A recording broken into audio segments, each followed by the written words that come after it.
Hello there. Offshore wind is so cheap, we're told. Until it comes time to set up new wind farms, then we find out the real price.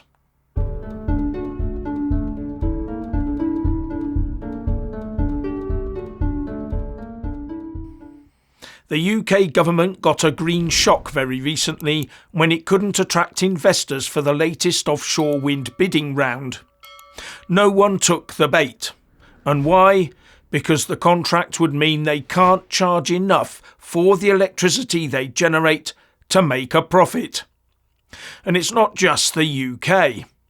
Last night, the Danish energy developer Orsted said it is ditching 2 large wind farm projects off the US New Jersey coast.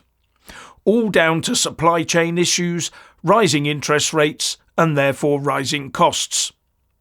Now, the company was given a tax break by the state to allow it to keep $1 million in tax credits. And according to the New Jersey Governor Phil Murphy, a few weeks ago Orsted had been making statements about how viable the Ocean Wind 1 and 2 projects in southern New Jersey are. But now the company says that it needs more subsidies on top of the tax break. And Orsted is pulling out, knowing that it is on the hook to lose a $100 million guarantee that it posted with New Jersey just a few days ago on the proviso that it would build Ocean Wind 1 by the end of 2025. And Governor Murphy also said that Orsted was required to put up another $200 million for the state's offshore wind industry, and that he would make sure they did. How things must have changed in the offshore wind industry. They've gone from promising hundreds of millions, thinking they'll still make a healthy profit, to pulling out of contracts to save money. And all it took was an uptick in inflation to completely upend the green canoe. Not only that, but Orsted took a tumble on the markets as it also made a write-down on its portfolio. Coming just a day after BP also booked a $540 million write-down on 2 of their offshore wind projects off the New York coast, because they couldn't renegotiate the contracts. Basically, they need to charge more for the electricity, or they need to get government or state subsidies from the taxpayer. And here's an interesting snippet. The FT is running a video that explains how global wind speeds are reducing, so requiring more turbines to make the same amount of electricity. And this wind phenomena is called global stilling, which could see average annual wind speeds drop by up to 10% by the year 2100. Caused by, yes, you got it, global warming. Anyway, back to New Jersey. It seems that not everyone in that state is ecstatic about having those offshore wind turbines, with many who rely on the beaches and the sea for their business saying they'll get hurt. And they're getting more vocal and more active by the day, says the FT. And they say that there is a risk to marine life and fisheries, as well as cluttering up the sea view with turbines.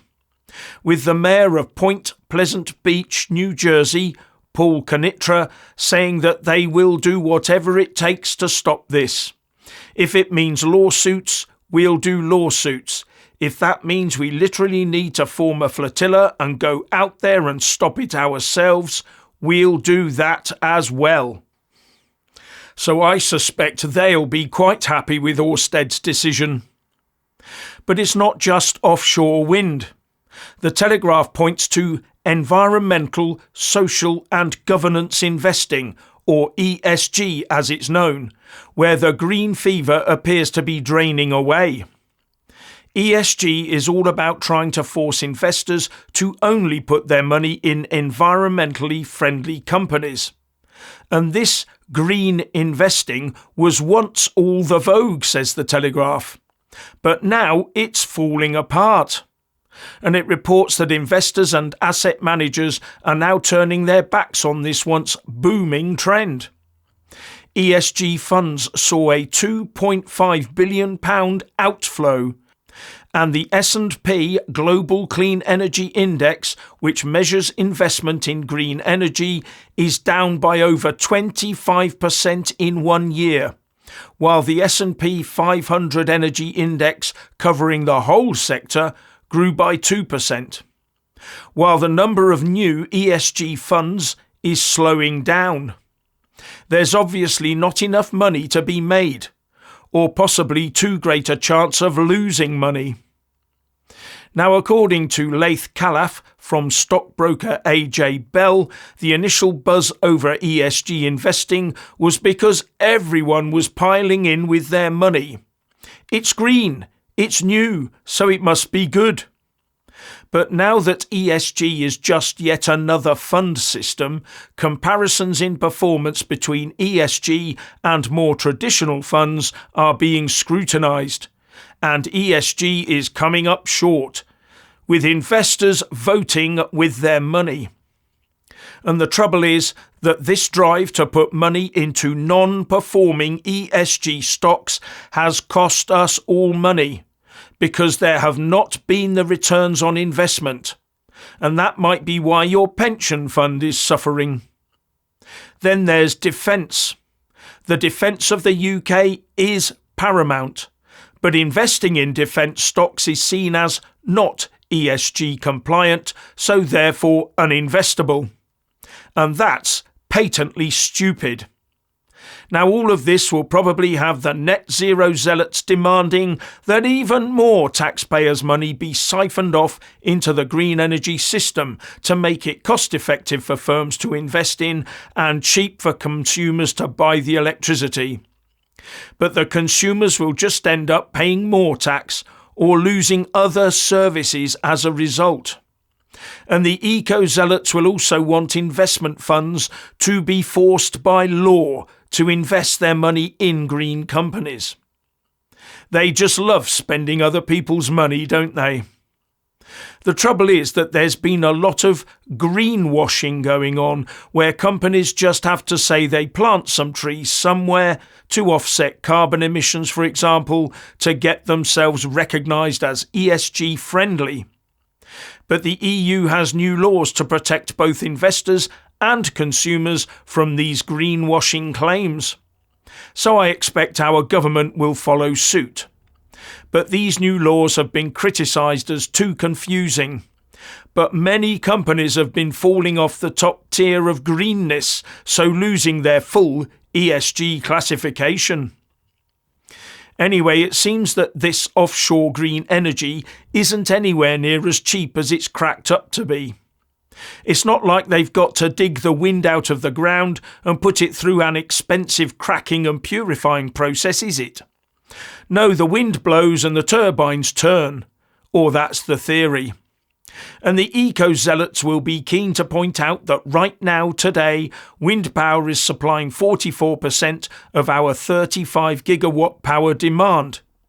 But tomorrow, who knows, because we're at the mercy of the weather gods.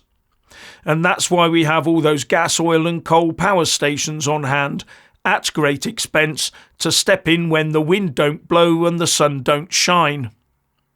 And as an aside, right now we are importing a total of 6.6 gigawatts from France, Belgium and the Netherlands. That's 19% of our demand, but exporting 2 gigawatts to Northern Ireland and the Republic of Ireland. Now, the Tory government is issuing licences for new oil and gas exploration in the North Sea, as it realises that oil and gas are going to be part of our energy mix for decades to come. But Labour says it wouldn't do that. Keir Starmer wants to virtue signal by not drilling for more oil and gas while being forced to buy the stuff in from potentially dodgy states, and so forcing the UK to become reliant on those dodgy states for our energy security. And with the Middle East situation as it is right now, that seems a bit of a silly thing to do, especially as we are already a net importer of oil and gas. And right now the UK government claims it no longer subsidises oil and gas exploration. Well, not since 2021. And has also slapped a huge windfall tax on oil and gas companies, even though they are the ones helping to keep the lights on. But offshore wind, which we're told is extremely cheap to run and therefore cheap for the consumer, is the one claiming it needs the ability to charge higher prices or receive taxpayer subsidies to make it viable. What are we to make of all this?